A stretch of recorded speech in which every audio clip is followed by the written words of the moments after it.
Very good. So, yeah, there's a buzz. What's the buzz? Tell me what's happening. What's the buzz? I'm dating myself, huh? Jesus Christ Superstar, yeah. So, great play. So I've been thinking this week about this idea that we're into this thing about creation and the cycle of creation. And there's the Hebrew Bible opens with a line, "In the beginning created God the heavens and the earth was without form, and darkness was upon the face of the deep, and the spirit of the presence of the Holy One moved upon the waters, and God said, let there be light. And there was light." So there was a Talmudic scholar in the 16th century by the name of Rashi, and he says that the entire Hebrew Bible is based on that line, and everything else that is written is a commentary on that. Let there be light. It's the nature of the very divine itself that is always moving towards life, and that life is always moving towards flourishing. And yet we see in a world of cycles, times, seasons, years, cycles of things shift. I notice that a lot, even in our neighborhood. And our neighborhood is like the opposite of the natural world. It's a very manicured and cultivated neighborhood that we live in. But even in that, the trees change colors. The light begins to shift. There's a coolness in the air. So there's all these kinds of things that bespeak that something new is about to happen. And what is about to happen in this cycle of life really is this sense of the leaves falling, the birds migrating, things going down, crops kind of going under. So it's kind of like there's also, in the cycle of life itself, there's this part that is composting and dying. And I just kind of wonder how, the question today was about anything that surprises you. And I'm just kind of wondering how people are sitting with, I would almost want to say, did something get triggered for you this week? Was something passing for you this week? Are you noticing something sort of reaching its shelf life, or is something kind of going on? Because it's kind of a seasonal thing that we kind of feel. There's the anticipation and the joy of the festivals that we celebrate, but there's also kind of a melancholy that also is part of the seasonal kind of thing. So there's kind of a mixture of things, and when I'm in all that, I've been meditating on this line from Emma Curtis Hopkins.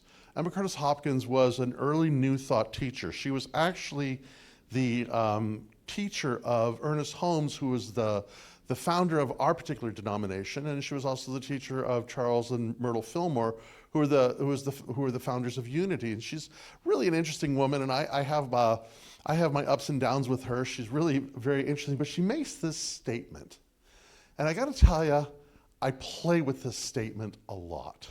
So she writes this. She says, "The world will persist in exhibiting before you what you persist in affirming the world is."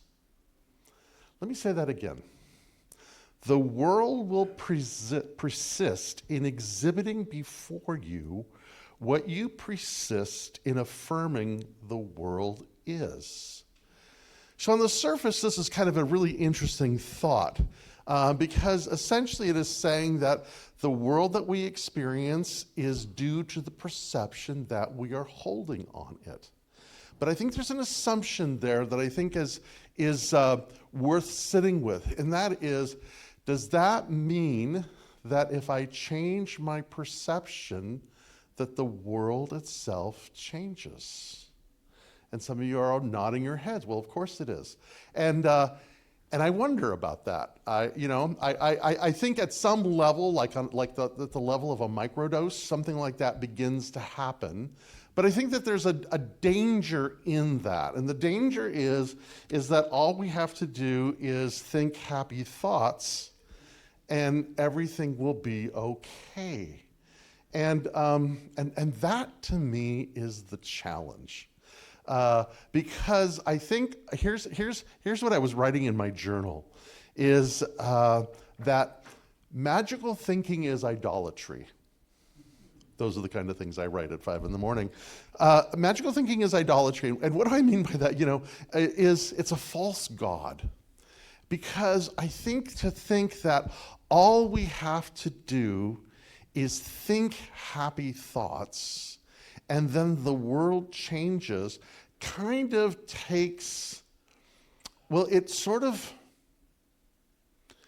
shortchanges the process itself. And again, for me, I think in terms of that the first and noblest of holy writings is the book of nature itself. And if I look at the book of nature, it doesn't change abruptly. One of my spiritual heroes was a man by the name of Pierre Teilhard de Chardin. And one of the things that he would say that is sort of a personal mantra of mine, is trust the long work of God. We live in an unfinished universe, and therefore it is an imperfect universe. I was talking a couple of weeks ago that in the Arabic language, there is no word per se for good or evil, that the closest words to use is ripe and unripe. And I've been thinking about that because, when you think in terms of in the legend of Adam and Eve, they are given the tree of life and eat of this, it's ripe, it's good, it's juicy, have a blast. But the tree of knowledge of good and evil is the tree of the knowledge of what's ripe and unripe. You're not quite ready for that one yet. So, so where am I going with this? Where I'm going with this is this idea that the reality of the world is that there's a lot of unripe activity. We see it every day, and not just at a global level, but at a personal level, at a community level, at different levels, we see things, and it's just our perception, going to change that. Well, yes and no, but I want to sort of go with a process in this, and the process has to do with this time of year, and the process has to do with composting, and the process has to do with a man by the name of Paracelsus, who was an ancient hermeticist and writer, and he says this, and this has been something that I want to offer in this time of year, in this season, in my own work. And Paracelsus writes this, and I'm quoting another hermeticist, a contemporary hermeticist by the name of Eric McCormick. He says, Paracelsus taught that rot refines essences, that corruption releases the arcana, and arcana is kind of like an enzyme that stimulates things. In the wound world, spiritual decay functions as psychic composting. Do not rush to cleanse every miasma that arises in your work. Let guilt, fear, obsession ferment. Watch what grows in the dark. The magus who knows how to rot well becomes a gardener of transmutation. Now that's a lot of words and they sound kind of funny, but I kind of want to play with this idea because what he's talking about, those who garden understand this, but those who have worked, I think, in life begin to understand that something that the ancients taught is this idea that growth comes from fermentation. And actually, if you plant a seed, that's exactly what begins to happen. It begins to break down. You put it in the soil and it gets moist and it's in the dark, and something begins to happen in it that creates the basis for life to come through. And I think for many of us, we get triggered. Situations happen. Someone calls and says something that may be offensive. We may look at our checkbook and really be surprised. Any kind of thing happens. And what we want to do often is to bypass the feeling that we're having. And what I want to offer is, instead of just bypassing it, to let it sit, let it ferment, and see really what's in that juicy kind of experience of things. One of my challenges with New Thought is that we are not comfortable with discomfort. We try to avoid discomfort. And for those of us who are sort of prone to excess, that when discomfort comes, we may run from it, avoid it, narcotize ourselves from it, because we don't know what to do with it. And if we think in terms of Emma Curtis Hopkins saying that, that what persists is what's persisting in me, then it's like, oh my God, I can't let myself sit in this, and I can't sit in this discomfort, because if I'm uncomfortable, it must mean something's wrong. And maybe it isn't wrong. Maybe what's happening is there's a fermentation that's wanting to happen. Maybe there's a new growth that's wanting to come forward. But in order for it to happen, what is there needs to go through its cycle. And sometimes that's uncomfortable. Sometimes saying goodbye to a toxic relationship is an uncomfortable thing, because we sit with the discomfort of, now I'm alone, or how will I be able to do this, or what will go on. Or sometimes we sit with a physical challenge in our body and we don't like what we're feeling.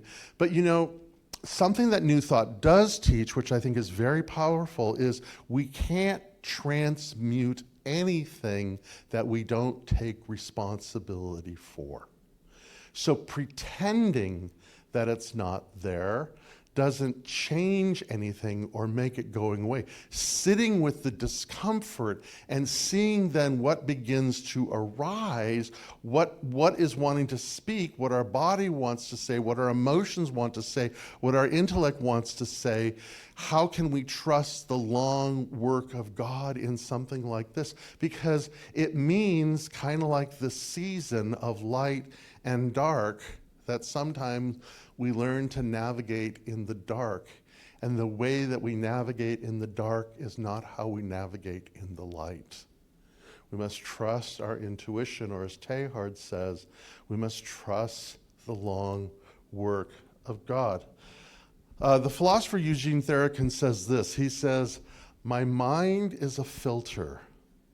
I see and catch only the things that match my state of consciousness. Unless I become aware of what's going on in my mind and consciously shift my focus to God, this vicious cycle will become my identity and destiny." So the question then is, how is God good? What the question is not is, how is God going to take this away from me? As if that's the only reason that God exists, is to make us feel better when we're uncomfortable. But rather, what is the wisdom in this? What is wanting to be known? What is wanting to say? What is my body saying? What is my mind saying? What are my emotions telling me about this thing? And then to find the presence of the Holy One, which is always about life and always about flourishing. Not in some magical way, but sometimes through a death and a rebirth. Sometimes through a transformative experience. Because we get stuck, and I think in New Thought, what happens, we run the risk of thinking that if there are challenges in our life, that we're doing something wrong. And maybe those challenges in our life are telling us that we're on the right path, but we've reached a junction that says, this no longer serves me. It's time to compost this. This may have worked before, but it doesn't work again or anymore. In alchemy, what they say is the difference between medicine and poison is the dose. The amounts. You know, a lot of discomfort can be crippling, but a little discomfort might be a healthy thing to have. You know, a lot of something, the old saying, if some is good, more is better. Not always. Sometimes a little bit of discomfort, sometimes a little bit of challenge, sometimes a little bit of worry can be a good thing because it can work as a medicine to open up this arcanum, this enzyme that begins to ferment this new growth kind of experience. And so the antidote always when we're working with this is where is our attention? There was a great book I read. Actually, it was Barbara who turned me onto this book decades ago. I don't remember the name of the author, but it was a novel, and it was called The Art of Racing in the Rain. Anybody know this book? I love this book. And someone who rode a motorcycle, there's a line in there that has become like a mantra to me, and the line is, where the eyes go, the car follows. Right? Where the eyes go, the car follows. And when you're in a motorcycle, what they tell you is if you're driving along and there's a tree, don't look at the tree because you'll steer right into the tree. And a lot of people wrap themselves around trees or rocks or off of cliffs because what they're doing is they're looking at the danger as opposed to the road. Where the eyes go, the car follows. And so our sight is always on the divine itself. And that will always correct us, even in the midst of things. The presence of the Holy One does not say, I make it all go away. It says, I will lead you through it. And I think in terms of, because this week was the culmination of the Feast of Tabernacles in the Jewish calendar. And the Feast of Tabernacles celebrates the exodus of Egypt into Palestine, into the land of Canaan. And it was a 40-year process, a generational process. And in that time, there was hardship. They were in the wilderness. That was the whole story, metaphorically speaking, is sometimes we are called to travel through the wilderness.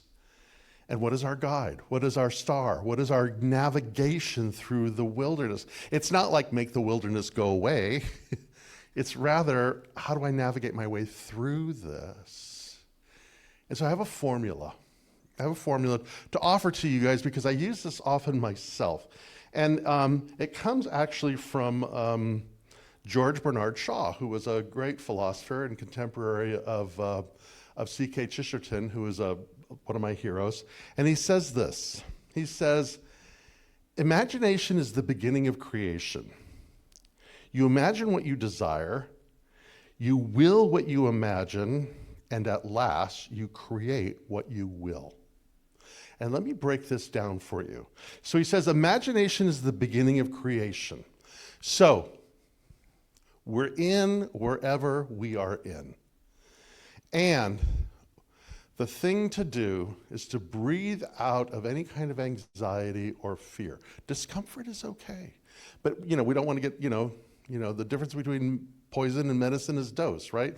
And so we allow ourselves the capacity to imagine what it is that we desire, because the force of the universe is desire, and we can always direct our desire. And we enter into the imaginal world, and then he says, you will what you imagine. So Thomas Troward, who was another New Thought leader, and actually Ernest Holmes, again, but the founder of our denomination, began his whole career by giving lectures on the work of Thomas Troward. But Thomas Troward, what he says is the work of the will is not to simply will things into being. He says the work of the will is to keep our attention on our imagination. So it's not like I force myself or will myself to do something, but rather I use my will to stay awake and to stay in the process of the imagination of what I'm creating to do. And then he says, and at last, you will create what you will. You will create what you keep your attention on. Where the eyes go, the car follows. And so the trick is not to try to force things, but rather keep our attention where it needs to be and how we need to navigate. Is this making sense? And and this is what Neville, who was another one of these wild characters in New Thought history, he talks about this. And I think in many ways, Neville Garda is his full name. And what's cool about Neville is all his stuff is on the public domain. So you can go to YouTube or anywhere and look up Neville, and all the stuff is there. But Neville says,